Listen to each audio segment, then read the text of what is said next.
এক সেকেন্ড, ঠিক এক সেকেন্ড চোখ সরালেই এই গল্পটা মিস করবেন। কারণ এটা কোনো সাধারণ গল্প নয়, এটা সেই গল্প যেটা পর্দার আড়ালে চাপা পড়ে গেছে। 14 জানুয়ারি রাত 1:20 পশ্চিমবঙ্গের এক সীমান্তবর্তী গ্রাম। কুয়াশায় ঢেকে গেছে সব কিছু, এমন নীরবতা যেন বাতাসও কথা বলতে ভয় পাচ্ছে। হঠাৎ ব্ল্যাক আউট, বিদ্যুৎ নেই, মোবাইল নেটওয়ার্ক নেই, ইন্টারনেট শূন্য। একটা পুরো গ্রাম হঠাৎ অন্ধ হয়ে গেল। আর ঠিক তখনই ছায়ার মতো বর্ডারের ওপার থেকে কাঁটাতার পেরিয়ে ওরা ঢুকে পড়ল।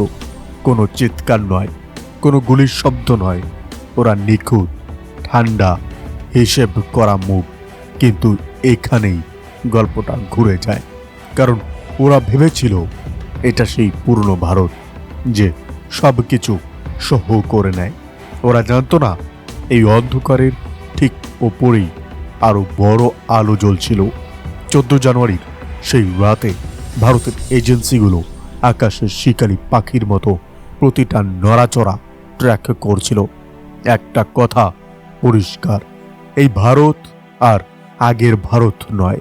একটা ছোট্ট ভুল, একটা ভুল টাইমিং, আর পুরো দক্ষিণ এশিয়ার জিওপলিটিক্স কেঁপে উঠতে পারে। আজ আমরা সেই রাতের প্রতিটা মিনিট, প্রতিটা লুকোনো সিদ্ধান্ত ডিকোড করব, যেটা কোনো নিউজ চ্যানেল আপনাকে দেখায়নি। বন্ধুরা, এটা কোনো চুরি নয়, এটা কোনো পাচারকারীর কাজ নয়, এটা ছিল ভারতের সার্বভৌমত্বে সরাসরি আঘাত। গ্রামবাসীরা বাধা দিতে গেলে ওরা অস্ত্র বের করে, হুমকি দেয় আমাদের মা বোনেদের। তারপর একটা ঘরের দরজা ভাঙে, আর সেখান থেকে জোর করে তুলে নিয়ে যায় একটা কিশোর ছেলে। মাত্র 7 জন ভারতীয় নাগরিক। একবার ভাবুন, এই নামগুলো যদি আপনার পরিবারের হতো। এখন এখানেই থামুন, একটা লাইন মনে রাখুন, নতুন ভারত চুপ করে থাকে না, নতুন ভারত হিসাব রাখে। আপনি যদি ভারতীয় হন আর আপনার ভেতরে রক্ত বইছে, এখনই লাইক করুন আর কমেন্ট করুন। আমার দেশ, আমার গর্ব। কারণ এখন আবেগ নয়, এখন শুরু হচ্ছে আসল গেম। প্রথম প্রশ্ন, এটা কি সাধারণ অপরাধ?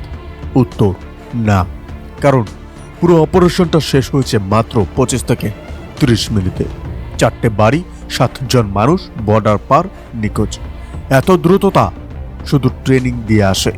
দ্বিতীয় প্রশ্ন, কারেন্ট নেটওয়ার্ক ঠিক ওই সময় কেন গেল? ডিফেন্সের ভাষায় এটাকে বলে কমিউনিকেশন ব্ল্যাকআউট।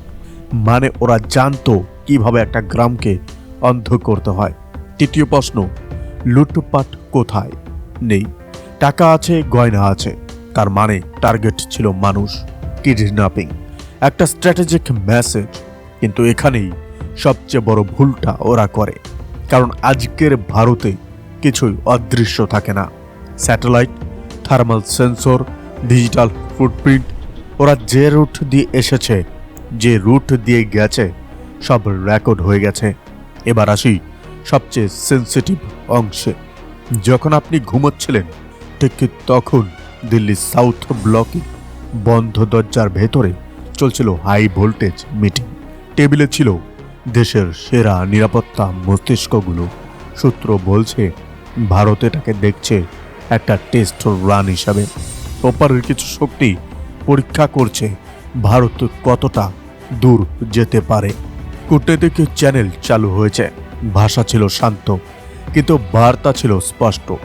বর্ডারের রাতারাতি বদল, যেখানে ফাঁক সেখানে ড্রোন, নাইট ভিশন, 24 ঘন্টা নজর। মশা ঢোকারও রাস্তা নেই। বন্ধুরা, মনে রাখবেন, ভারত এখন অপেক্ষা করছে। হ্যাঁ, ভারতের অপেক্ষা সবচেয়ে ভয়ঙ্কর জিনিস। নির্দিষ্ট সময়ের মধ্যে যদি আমাদের নাগরিকরা ফিরে না আসে, তাহলে ভারতের সামনে সব অপশন খোলা। ভূমিতে, কাগজে আর পর্দার আড়ালে 14 জানুয়ারির সেই রাত একটা শিক্ষা দিয়ে গেছে। শত্রু যদি অন্ধকারে লুকোয়, তাহলে ভারতের চোখ আরো তীক্ষ্ণ হয়। সরকার স্পষ্ট, কোনো আপোষ নয়, কোনো নাটক নয়। যতক্ষণ না ঘরের ছেলে ঘরে ফিরেছে, ততক্ষণ খেলা চলবে, পর্দার সামনে আর পর্দার পেছনে। এখন আপনার মত কি? ভারতের কি এবার আরো কঠোর পদক্ষেপ নেওয়া উচিত? কমেন্টে লিখুন, কারণ আপনার মতামতই আজকের ভারতের জনমত। দেখা হবে পরে ভিডিওতে আরো বড় এক্সক্লুসিভ নিয়ে। ততক্ষণ সতর্ক থাকুন, সঙ্গে থাকুন। জয় হিন্দ।